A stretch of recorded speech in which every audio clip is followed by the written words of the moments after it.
وہ 18 سال کا نوجوان جب کربلا کا رخ کرتا ہے، وہ ہمشک پیغمبر جب گھوڑوں سے پامال ہوتا ہے تو مولا حسین کی روح کانپ جاتی ہے۔ دوسرا قتل تک ہوا جب مولا علی اصغر کو حسین کربلا کے میدان میں لے کے آئے اور ظالموں کے سامنے کہتے ہیں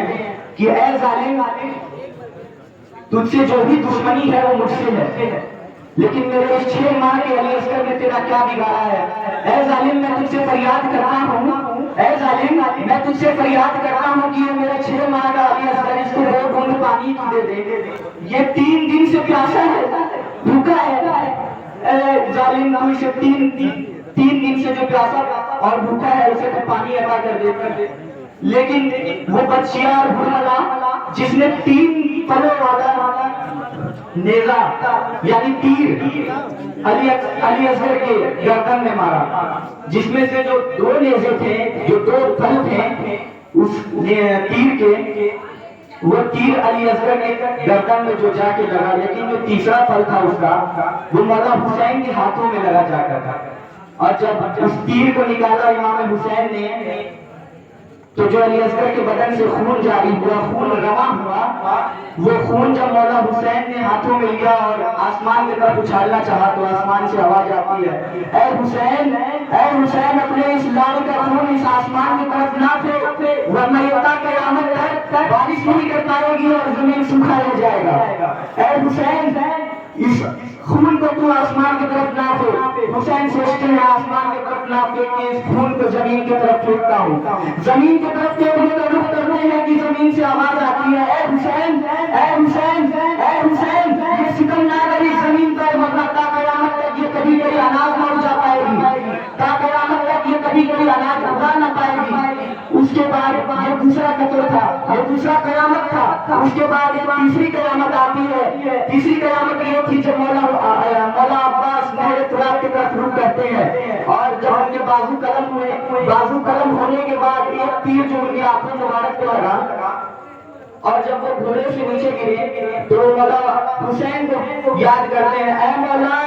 تیرا بھائی زمین پہ گر گیا، اے مولا، اپنے بھائی کو اٹھانے آ جا۔ مولا حسین کربلا سے فرات کی طرف رخ کرتے ہیں، اور جب فرات کی طرف رخ کرتے ہیں اور اپنے گود میں مولا عباس کو اٹھاتے ہیں تو فرماتے ہیں، اے میرے بھائی، اے میرے بھائی، یہ کیا ہو گیا میرے ساتھ؟ میں نے تجھے جنگ کی اجازت نہیں دی، لیکن تجھے وفائے حسین نے یہ کیا کیا کر کے دکھا دیا۔ مولا عباس فرماتے ہیں، اے مولا، مجھے اپنے اس آخری وقت میں آپ کا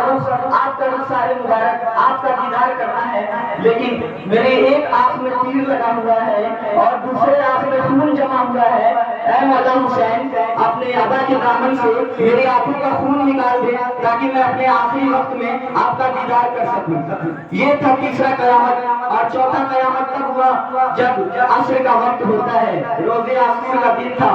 اور جب مولا حسین سجدے میں جاتے ہیں تو ایک بدبخت آتا ہے اور مولا حسین کو پیروں سے ڈھکیلتا ہے اور ڈھکیلنے کے بعد ان کے ہاتھوں کو پکڑتا ہے، ایک بدبخت ان کے پیروں کو پکڑتا ہے، تیسرا بدبخت آتا ہے وہ خون چھری مولا حسین کے گلے پہ چلاتا ہے۔ یہ تھا چوتھا قیامت۔ اور پانچواں قیامت یہ تھا کہ بعد حسین جب کربلا میں یزیدی لشکر مولا حسین کے خیمے کی طرف رخ کرتی ہے اور رخ کرتے ہوئے یہ پیش کرتی ہے کہ آج ہم نے حسین کو قتل کر دیا، آج ہم نے حسین کے گھر بار کو قتل کر دیا، آج ہم نے حسین کے ساتھیوں کو قتل کر دیا، اور ان کے سروں کو نیزے پہ بلند کرتے ہوئے خیموں کی طرف رخ کرتی ہے۔ خیموں کی طرف رخ کرنے کے بعد جب خیموں میں آگ لگا دی جاتی ہے اور بیویوں کو بے پردہ کر دیا جاتا ہے، وہ بیویاں جنہیں کبھی بھی سورج نے بے پردہ نہیں دیکھا تھا، ان کے بالوں کو کبھی سورج نے بے پردہ نہیں دیکھا تھا، ان بیویوں کو بے پردہ کرتے ہوئے جب انہیں کربلا سے شام اور شام کے دربار اور یزیدی درباروں میں پیش کیا جاتا ہے تو کیا بیان کرتی ہیں وہ بیویاں؟ پیش کرتا ہوں، حضرات سماعت فرمائیں گے، انشاءاللہ مصاحب ہوں گے اور حق کا ماتم عطا ہوگا۔ اے غیرت مریم تیرا بازار